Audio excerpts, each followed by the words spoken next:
ஓம் சத்குருவே சரணம். வாத்தியார் மகராஜ்க்கு ஜெய். நாளைக்கு ஸ்ரீராம நவமி. இந்த ஆண்டோட முதல் விசேஷம் அப்படி பார்த்துட்டிங்கன்னா இந்த ஸ்ரீராம நவமி. ஏன்னா சித்திரை பிறந்து உடனடியாக வரக்கூடிய ஒரு விசேஷம் இல்லையா? நமக்கு பொதுவாகவே இந்த அவதாரங்கள்ன்ட்டு சொல்லக்கூடிய தெய்வ அவதாரங்களாக இருக்கக்கூடியவங்களோட இந்த திதிகள்லாம் வருது பாருங்களேன். இந்த கிருஷ்ணாஷ்டமி, ஸ்ரீராமநவமி, அப்புறம் நரசிம்மர் ஜெயந்தி, இது எல்லாமே பித்ருக்களுக்கு ரொம்ப பேரானந்தத்தை தரக்கூடிய ஒரு விசேஷமான காலங்களாம். அதனால தான் அந்த காலங்களில் நிச்சயமாக தர்ப்பணம் பண்ணணும் அப்படின்றார் வாத்தியார். தர்ப்பணத்தோடு அடுத்து அந்த நாளுக்குரிய பூஜைகள் ஓரளவேனும், முழுமையாக கடைபிடிக்க முடியலனாலும் நிச்சயமாக ஓரளவேனும் அந்த பூஜைகளெல்லாம் கடைபிடிக்கணும் அப்படின்ற ஒரு விஷயத்தை வாத்தியார் குறிப்பிடுறாரு. என்ன காரணம்னா, அதனால் நம்ம பித்ருக்களும் ரொம்ப மகிழ்ச்சியாகி அவங்களோட ஆசி நம்ம சந்ததியாக நமக்கு நிரம்பி வரும். சரி, இந்த ஸ்ரீராமநவமி நம்ம எல்லாருக்குமே தெரிஞ்ச ஒரு விஷயங்கள் தான், நிறைய உண்டு. ராமநவமி வாத்தியார் அள்ளி தெளிச்சிருக்கார். குறிப்பாக ஒவ்வொரு வருடமும் இந்த ராமநவமிக்கு சந்தன காப்பு நம்ம அகஸ்தி விஜயம் ஆசிரம் சார்பாக நடக்கக்கூடிய ஒரு விஷயம் ஒன்று உண்டு. இந்த ஆண்டும் அது நடக்குது.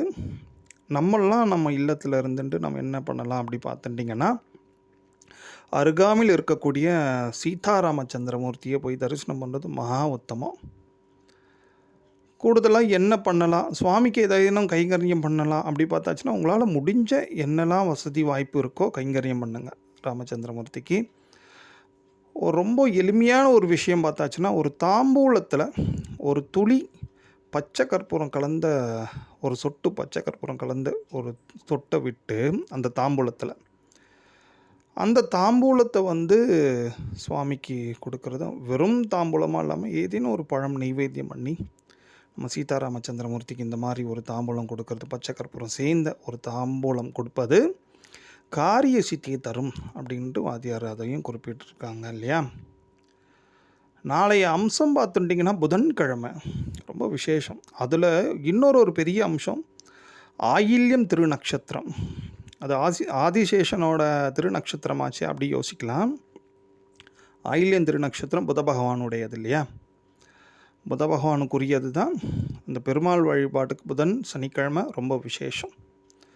இங்கே இந்த நவமி திதியை பற்றி வாத்தியார் அநேக விஷயங்களை நமக்கு அள்ளி கொடுத்துருந்தாலும் ஒரு சில குறிப்புகள் மட்டும் இங்கே பார்த்துக்கலாம். ஒவ்வொரு நவமிக்குமே நம்ம இந்த குதிரைக்கு அவித்த கொள்ளுலாம் கொடுக்குறோம் இல்லையா? அதோட தாத்பரியங்கள் நிறைய உண்டு. அதனால் இந்த நவமியோட சிறப்பு நம்ம எடுத்துட்டோன்னா, இந்த நவமி விவேக சக்திகளை அதிகமாக கொடுக்கக்கூடிய ஒரு விசேஷமான திதி. விவேக சக்திகள் மீன்ஸ் எப்படி சொல்கிறதுனா, ரொம்ப நிதானமாக ஆழ்ந்து சிந்திக்கக்கூடிய ஒரு வேகமாக எந்த ஒரு காரியத்தை நம்ம பண்ணாலும் அது பெரும்பாலும் சிறப்பாக இருக்குமா அப்படி பார்த்துட்டிங்கன்னா இருக்கிறதுக்கான வாய்ப்புகள் ரொம்ப குறைச்சல். ஆனால் நிதானமாக ஆழ்ந்து யோசித்து செய்யக்கூடிய காரியங்கள் அனைத்துமே நிச்சயமாக வெற்றி தரக்கூடியது இல்லையா? ஸோ அதன்படி நீங்கள் பார்த்துட்டிங்கன்னா இந்த விவேக சக்திகள் நிறைஞ்ச அந்த நவமியில் தான் சீதாராமச்சந்திரமூர்த்தி அவதாரம் உண்டு இல்லையா? சரி, நம்ம அந்த குதிரைக்கு கொள்ளு கொடுக்குற மேட்ருக்கு வந்துடுவோம் மறுபடியும். குதிரைன்றது வேகமான ஒன்று. நவமி விவேக சக்திகள் நிறைஞ்சதுன்ட்டு நீங்கள் சொல்கிறீங்க. விவேக சக்திகள் நிறைஞ்ச இந்த நவமி திதியில் நம்ம ஏன் வேகமாக ஓடிண்டே இருக்கக்கூடிய இந்த குதிரைக்கு இந்த கொள்ளு கொடுத்து அதோட ஆசியை பெறணும் அப்படின்னு நீங்கள் யோசிச்சிங்கன்னா, அங்கே தான் சில ஜோதிட நுணுக்கங்களை நம்ம யோசிக்கணும். அதாவது வெண்மை குதிரையில் தான் கேது பகவான் வலம் வராராம் இந்த நவமி போன்ற காலங்கள்லாம். அதாவது இந்த சர்வலோகங்கள்லேயும் சுவாமி வலம் வரச்சே வெண்மையான ஒரு அசுவம்னு சொல்லக்கூடிய குதிரையில் தான் கேது பகவான் வலம் வராரு. இன்னொரு விஷயம் பார்த்துட்டிங்கன்னா, புத பகவானோட வாகனமும் இந்த குதிரை தான். பல வாகனங்கள் இருக்கலாம். பட் ஆனால் குதிரை நிச்சயமாக ஒரு வாகனம் புத பகவானுக்கு. ஓகேவா? ஸோ இந்த குதிரை வந்து வேகமானது இல்லையா? அந்த குதிரை எப்படி நாம் எடுத்துக்கலாம்னா, நம்மளோட மனம் போல் அப்படி எடுத்துக்கலாம். மனம் வந்து எப்பொழுதும் வேகமாக சிந்திச்சுட்டே இருக்கும், யோசிச்சுட்டே இருக்கும், ஒன்று மாற்றி ஒன்று தாவிண்டே இருக்கும் வச்சுங்களேன். அது மேலே வரக்கூடியவங்க யார் பாருங்களேன். கேது பகவான் ஞானத்தை குறிக்கக்கூடியவர், புத பகவான் புத்திகாரகன். ஸோ இந்த வேகமாக இருக்கக்கூடிய இந்த மனதை மேலே வரக்கூடியவங்க தான் இந்த ஞானகாரகன் என்று சொல்லக்கூடிய கேது பகவானும், புத்திகாரகன் என்று சொல்லக்கூடிய புத பகவானும். ஸோ இந்த நவமியில் நாம் முறையாக அந்த குதிரைக்கு கொள்ளுலாம் கொடுக்கறது எவ்ரி நவமிக்கும் பண்ணுறது வந்து என்னென்னா, நிறைய நல்ல வித்யா அனுகிரகம், ஞானத்தோட ஒரு விஷயமே என்னென்னா, நிதானமாக ஏகாந்தமாக சீராக இருக்கக்கூடிய ஒரு விஷயங்களை செய்யக்கூடியது தான் இந்த ஞானம். ஸோ அதனால தான் பாருங்க, எவ்வளோ அற்புதமாக நம்ம பெரியவங்க நமக்காக இந்த விஷயங்களை ஒரு குதிரைக்கு கொள்ளு கொடுக்கறதுலேயே இவ்வளோ சூட்சமங்கள் வச்சுருக்காங்க இல்லையா? அதுபோல் பல விஷயங்கள் உண்டு. அதனால தான் ராமநாமத்தை வந்து பெரும்பாலும் வந்து எல்லாருமே சொல்கிறாங்களாம். எல்லோருமே ராமரோட அவதார காலத்துக்கு முன்னாடியே ராமநாமம் இருந்ததுன்னா அப்போ அந்த நாமத்துக்கு எப்பேற்பட்ட விசேஷம். ஏன்னா சுவாமி சிவபெருமானே வந்து காசியில் மறிக்க இறக்குறாங்க இல்லையா, அவங்களோட காதுகளில் சொல்லக்கூடிய அந்த திருநாமம் எது அப்படி பார்த்தாச்சுன்னா ராமநாமம் தானே. அவங்களுக்கெல்லாம் காசியில் மறிக்கிறவங்களுக்கு முக்தின்றாங்க இல்லையா, இந்த நாமத்தை கேட்டுன்னு தான் முக்தி அடைகிறாங்களாம். இப்போ எப்பேற்பட்ட ஒரு விசேஷமான ஒரு திருநாமம் இந்த ராமநாமம். வாத்தியார் சொல்கிறாங்க, நித்தியபடியே ஒருத்தர் 10,000 வாட்டி ராம் ராம் ராம் ராம் சொல்லிட்டாருன்னா, கூடுதலாக கொஞ்சம் காயத்ரியும் ஒரு 10,000 வாட்டியோ 1000 வாட்டியோ முடிஞ்ச அளவுக்கு, ஏன்னா நம்ம நித்திய அலுவலோடையே இதையும் அப்படி செஞ்சுட்டே வந்தால் நிறைய விசேஷமான அனுபூதிகள்லாம் கிடைக்கும். பொதுவாகவே ராமன் உள்ள இடத்துல காமன் இருக்க மாட்டான் அப்படின்ட்டு வந்து நம்ம ராமகிருஷ்ண பரமஹம்சரும் சொல்கிறார் பாருங்களேன். ராம் ராம் ராம் யாரெல்லாம் எப்பொழுதும் சதா ராமநாமத்தில் திளைக்கிறாங்களோ, ராமநாமத்தையே வந்து சொல்லிகிட்டே இருக்கு. அவ்வப்போது வேலை இருக்குது, வெட்டி இருக்குது, எல்லாமே எல்லாருக்கும் தான் இருக்குது. மனசு வந்து எங்கெங்கேயோ ஓடுறது இந்த ராமநாமத்தோடு ஓடட்டுமே, ஒரு நதி போல். அப்படி யாரெல்லாம் வச்சுருக்காங்களோ அவங்க மனசு வந்து தூய்மையாக இருக்கும்.